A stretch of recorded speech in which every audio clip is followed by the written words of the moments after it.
देखिए मैं जम्मू कश्मीर अपनी पार्टी का हिस्सा होने के नाते उन्होंने मुझे कैंडिडेट घोषित किया है कठुआ से। तो अगर मैं कठुआ की बात करूं तो यही सामने आया है कि जो प्रस्ताव पारित किया गया है, जो प्रस्ताव परिसीमन आयोग की तरफ से आया है, तो उसमें ये देखने को मिलता है कि एक बार फिर से जो है इसके ऊपर सोच विचार करने की ज़रूरत है, क्योंकि जिस हिसाब से परिसीमन आयोग ने काम किया है वो ऐसा लगता है कि किसी पार्टी पक्ष का जो है उसमें हाथ है। और मैं यही कहना चाहूँगी कि अभी जो हमारे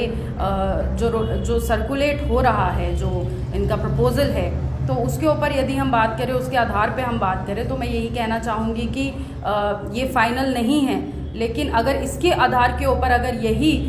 कल को एक फाइनल इनका जो है वो प्रपोज़ल होता है, तो ये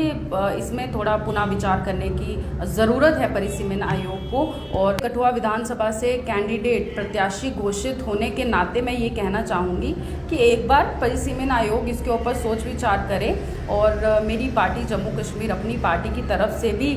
इसका विरोध हुआ है, और उन्होंने भी कहा है कि जिस तरह से सीटों को बदला गया है उसके ऊपर ये देखने को मिलता है कि कुछ लोगों को जो है वो फ़ायदा पहुंचाने की कोशिश की गई है और कुछ लोगों को नुकसान पहुंचाने की कोशिश की। अभी जो रिपोर्ट कठुआ की अगर मैं बात करूं, तो रिपोर्ट के आधार पे मैं ये कहना चाहूँगी कि इसमें हटली इलाका है, इसमें बुद्धि इलाका है, इसमें हम देखें तो कई ऐसे इलाके हैं जिसमें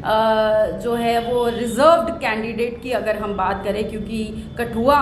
नॉर्थ जो है वो रिज़र्व हुई है और कठुआ साउथ जो है वो इसमें ऐड हुई है सीट। कठुआ की 5 विधानसभाओं से हमने 6 विधानसभा की ओर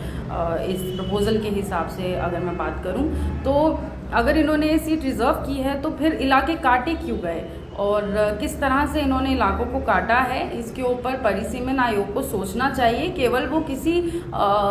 एक पार्टी की बात सुन के मैं ये कहना चाहूँगी इसका डिसीजन जो है फाइनल ना करें, सबकी बात लें। जो भी ऑब्जेक्शन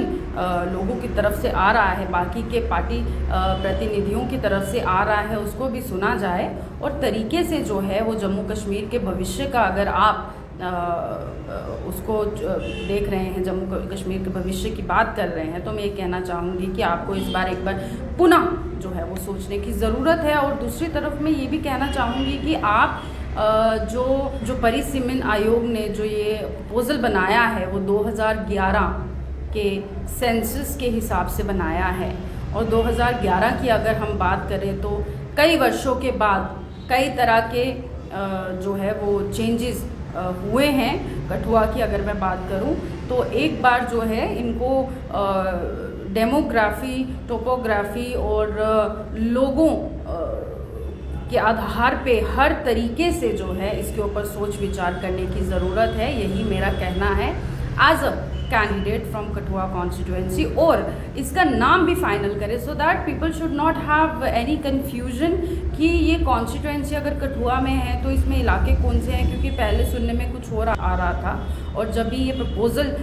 सर्कुलेट होना शुरू हुआ तो इसमें कुछ और देखने को मिला। तो मैं ये कहना चाहूँगी कि वी शुड द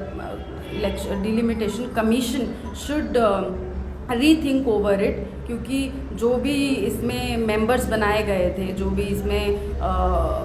थे, वो आई थिंक उसमें भी थोड़ा सा इनको देखने की ज़रूरत है, क्योंकि केवल एक पार्टी के लोगों के आधार पे आप डिसीजन जो है वो लेना थोड़ा सा